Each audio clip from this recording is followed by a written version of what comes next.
What is up, Nuggets? It's your boy, Killer Pizza, here with a brand new video for you rascals and rapscallions out there. As always, I hope everybody's having a great weekend, watching some spooky movies and whatnot. And first of all, I just gotta throw it out there. If I look like crap or sound like crap in this video, worse than normal, it's because your boy is as sick as a dog. I figured I'd be over this by now. I got sick Tuesday. I fell asleep with my window open Labor Day and woke up sick as hell. But I think this might be more of a sinus infection because it just won't go away. So I've actually tried recording this video a couple times now, and I went into like a coughing spell, so I had to restart. I wanted to have this recorded a little earlier, but just haven't been feeling up to it. But I want to stay consistent with the uploads again. I used to upload every Sunday, and there was a patch this summer that I didn't upload for a couple weeks at a time. So anyways, trying to stay consistent here. This might not be the longest video. I'm going to power through this. But as you can tell from the title, these are my top 5 Stephen King movies. Now, I love Stephen King. I wasn't necessarily the biggest fan of him growing up.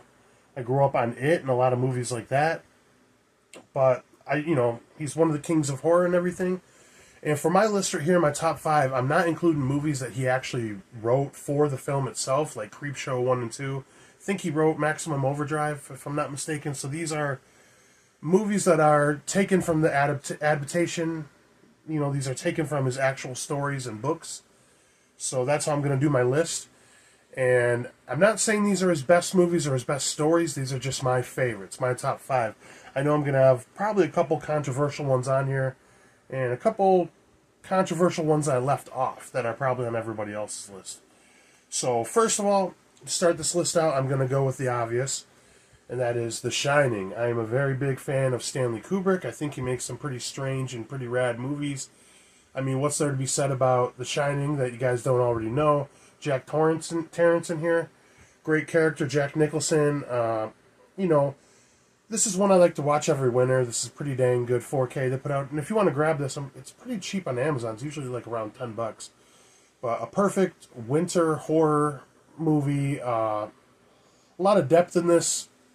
With the story of Stephen King, it's funny, I think he didn't like this movie at all when it came out, but kind of more of like a psychological thriller in some aspects, like going into the madness of Jack Nicholson with his performance, and just generally a pretty scary movie. There's some scenes in here that really freaked me out as a kid, and I mean, probably the most classic Stephen King movie in this entire list.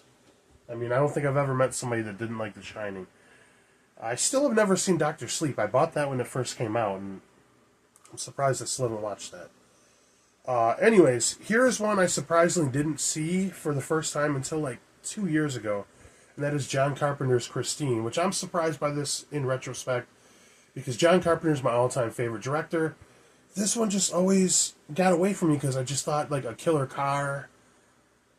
I don't know, like in theory, it still sounds kind of stupid to me, not something I'm into, but my buddy Benjamin Brody, he actually suggested me checking this out one day.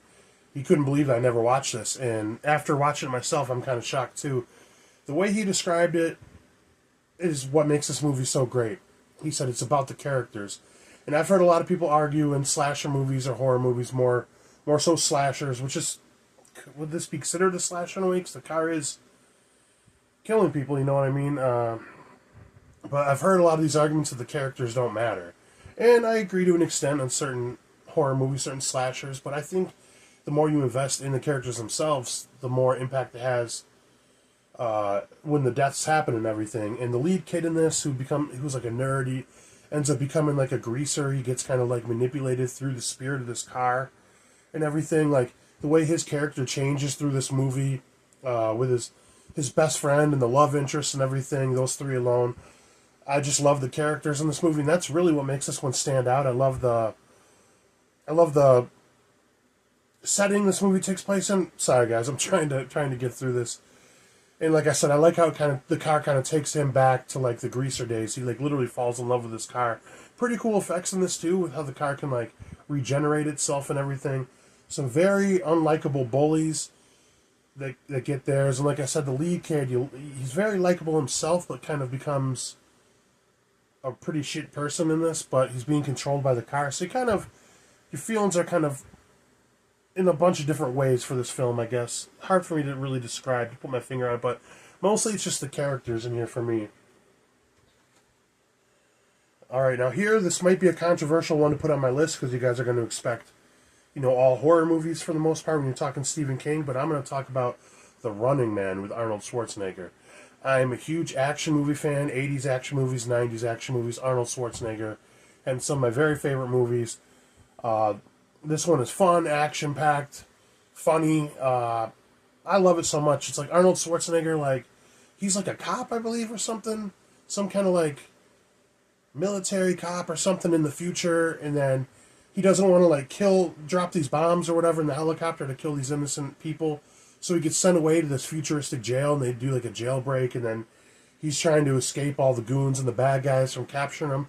And once he eventually gets captured again, Arnold, he gets thrown on this TV show, The Running Man, which is like a futuristic show where it pretty much is exactly what it sounds like, The Running Man. They set you off, and you have to try to escape and get out of there before all these different, like, really over-the-top killers that are cast members on the show, like American Gladiators, are coming after him. They all have, like, their special weapons and stuff, like the Maestro. There's the guy with the chainsaw. He takes the chainsaw right up the crotch from Arnold. Tons of really good quotes in this movie, like, I don't take requests. But pretty much just a really fun Arnold movie. Probably one of my favorites of his, if I'm being quite honest. I'm about to start naming my favorite Arnold movies, but I feel like crap, guys. So, alright, this is one of my all-time favorite horror movies in general, and that is Silver Bullet. This is one of the few Scream Factory releases I upgraded to 4K because of how much I love this movie. Corey Haim is a kid in a wheelchair in a small town, and he discovers that there's a werewolf going around killing people, and he's trying to figure out who it is. There's a mystery element to it, and I love the chemistry with him and his sister, and obviously his uncle Gary Busey. The werewolf's not the best looking, but the guy who portrays it's pretty damn evil in here. Not the worst looking werewolf either, but this just kind of has like it comes off like a family movie in a way. It's got this adventure element to it, almost like the Goonies or something like that, if that makes sense. And just a really good performance through Corey Haim, very likable. All the characters are very likable. And like I said, this just kind of gives like a adventure kind of feel to the movie and everything, the small town feel, shot well, good soundtrack, good score. Just a classic, one of my all-time favorite werewolf movies. Probably number 2 right behind American Werewolf in London. But some classic stuff right there. And now, before I go to my number, this is my number 1, by the way. These weren't really in order or anything, but I will say the controversy that I probably have more or less on this list is I don't have Pet Sematary. And just to be quite honest, my hot take, I think Pet Sematary is a bit overrated. I'm not really a big fan. Like what you like, obviously. I just think if your best actor in the movie is the baby, it's not a bad movie, Pet Sematary, but it's not on my list. And my number 1, though, is a movie I talk about all the time on this channel, and that is Stand By Me. This is probably the quintessential kids' adventure movie, if you would call it that. Will Wheaton, River Phoenix, Corey Feldman, Jerry O'Connell, Kiefer Sutherland. All-star cast right here. Amazing, amazing soundtrack. This takes place in like the 60s, 50s or 60s, where 4 friends go to try to find a dead body of a kid who got hit by a train. He was off fishing, and the older kids, the bullies, hear about this. They overhear, and they go to get the body first. So they're kind of like racing to get there. Who can get the body first? Because they think they're going to get put in the newspaper and be looked at as heroes. But there's a really good character arc for every single one of these kids. A really good relationship between each one of them, the interactions, and you get to know a lot about them. And this is a prime example on why characters really matter in movies. And this is one of Stephen King's best work. What is it? What's the name of the original? It's not The Stand, is it? I can't think of it. But yeah, I just really love this, and it really takes me back to like my friendship with my friends back in the day when I was like around this age, going through the woods on adventures, walking through town and everything, and just very great cast, very great story. Like I said, amazing soundtrack. Fun fact is, if I had to name my favorite song of all time, it might be "Stand by Me" by Benny E. King. Otis Redding has a really good version of it as well. But yeah, I love this movie. It's incredible. It is pretty damn good. So I got The Shining, Christine, The Running Man, Silver Bullet, and Stand By Me. Those are my top 5 favorite Stephen King movies of all time. And with that being said, I'm going to cut this video now because I feel like crap and I want to lay back down in bed. But anyways, let me know your top 5 Stephen King movies in the comment section. Like, subscribe, all that fun jazz if you like. Other than that, Blood Guts Gore. I'll check you guys next time.